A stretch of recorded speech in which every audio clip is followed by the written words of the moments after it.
یہاں آزاد کشمیر میں وہ ایکٹ لایا گیا.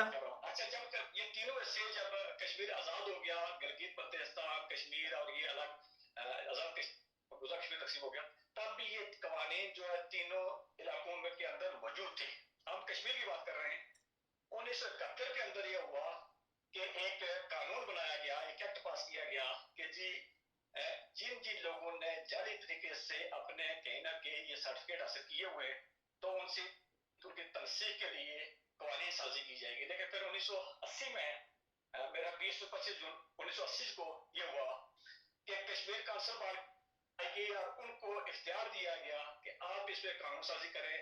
آپ جس نے اس کی خلاف ورزی کر کے اس کسی بھی کلاسیفیکیشن کا اندر جو ہے وہ تبدیلی کی ہوئی ہے تو وہ اس کے لیے 10 سال کی سزا مقرر کی. اس کا طریقہ کار یہ ہے کہ آپ جب بھی یہ باشندہ ریاست کا سرٹیفکیٹ حاصل کرنے کی کوشش کرتے ہیں تو آپ کو زمین کے کاغذ، اور زمین کے کاغذ کی شرط یہ ہے کہ میں نے کہا کہ وہ پرانی 150 صدیاں پہلے کا ہونا چاہیے.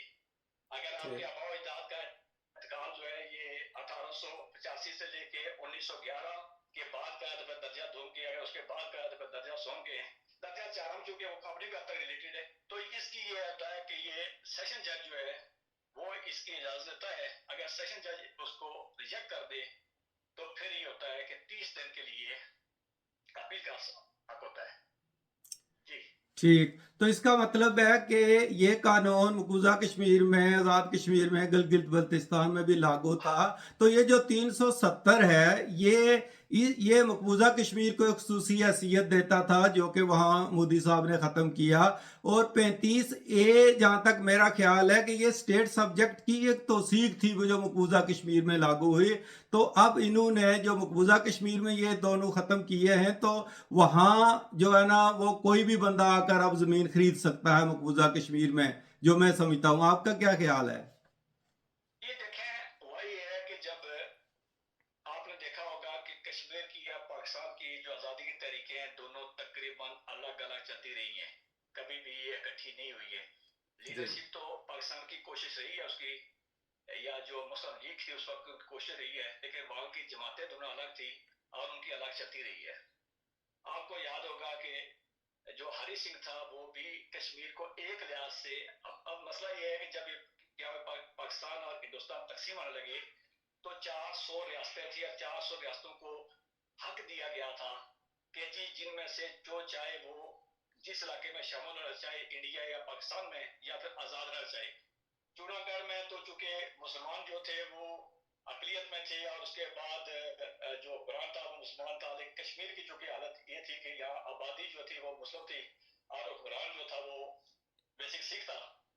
اب وہی ہے کہ بیسکلی کوشش کی ہری سنگھ نے اس وقت کی جو پاکستان کی انتظامیہ تھی، اسٹیبلشمنٹ تھی، کہ میرے ساتھ وہی معاہدہ کیا جائے جو معاہدہ جو میرا تاج برطانیہ کے ساتھ تھا. بیسک یہ 370 کا جو معاہدہ تھا اس کو تاج برطانیہ کے ساتھ تھا، اور نہ اس کا 35A کا، چونکہ معاہدہ اس نے اس کے ساتھ کیا ہوا تھا اور یہ اس نے قوانین اپنے ملک کے اندر بنائے ہوئے تھے.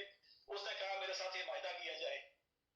کہتے یہ ہیں کہ 15 اگست کو وہاں ہری سنگھ کا جو ضلع ہیڈکوارٹر تھا سری نگر، وہاں پہ ایک تقریب بھی ہوئی اور جو بھی پاکستان کا پرچم تھا لہرایا گیا. لیکن آپ نے دیکھا ہوگا کہ کشمیر کے اندر قبائلیوں کی یلغار، اور پھر اس کے بعد وہ جس طرح بھی اس کو کچھ لوگ مختلف نام دیتے ہیں، کوئی آزادی کا نام دیتے ہیں، کوئی اس کو در اندازی کہتے ہیں، کچھ اس کو کوئی لفظ کہتے ہیں. بیسکلی مجھے تو لگتا ہی ہے کہ وہ اس لیے اتنی مار دار ہوئی تھی کہ ان کے درمیان، دونوں رسوں کے درمیان اتنی نفرت پیدا ہو جائے کہ یہ کبھی ایک دوسرے کے ساتھ سامنے اکٹھے ہو جائے. ورنہ بیسکلی بات یہ تھی کہ گھر 200 تقسیم ہو رہا تھا تو پورا من طریقے سے ان کو جایا جا سکتا. آپ نے دیکھا ہوگا کہ آج کل بہت سارے وہاں پہ جو پریوار ہے وہاں کے، ان کے وہ انٹرویو آتے ہیں، میرے آپ کے علاقے کی وہ میاں وہ بتاتی ہوتی ہے کہ میری فلاں سہیلی تھی، ہم یہ ہوا فلاں. جب یہ اس نے جب یہاں پہ یلغار شروع ہو گئی اور قبضہ علاقے جو ہے وہ اس کی فوج کے حملے شروع ہو گئے، وہ جو ان کے جو ہے یہاں پہ چوکیاں تھیں یا جو خاندان تھے ان کی لوٹ پاٹ شروع ہو گئی. تو پھر ہری سنگھ جو ہے وہ دوڑ کے نہرو کے پاس گیا. نہرو سے اس نے جا کے کہا کہ مجھے تمہاری فوجی امداد کی ضرورت ہے. نہرو چونکہ قائم آدمی تھا، سیاسی طور پہ بڑا مضبوط آدمی تھا، سیاسی شعور میں بہترین دماغ بھی تھا. اس نے اسے کہا کہ یار اگر میں وہاں پہ تو میرے ساتھ کوئی معاہدہ کرو تو تب، ورنہ یہ ہے کہ میں تمہارا، میرے تو کوئی لیگل سٹیٹس نہیں ہے کہ میں وہاں پہ فوج بھیجوں. تو پھر ان کے درمیان یہی معاہدہ ہوا تھا جس کو 370 کہتے ہیں. اس کو اگر انڈیا کی زبان میں یا کشمیری زبان میں عام الفاظ میں کہا جائے تو کہا جاتا ایک ریاست دو سرکاریں. دو سرکاریں اس لیے کہ انڈیا کے اوپر اخلاقی طور پہ حکومت تو تھی، لیکن جو 370 تھا اس میں یہ تھا کہ کوئی بھی قانون جو ہے وہ انڈیا کا وہاں پہ لاگو نہیں ہوگا، اور جو بھی قانون سازی ہوگی وہ کشمیر کے اندر ہی ہوگی. جی اور پھر وہ 335 یہ تو بات کر چکے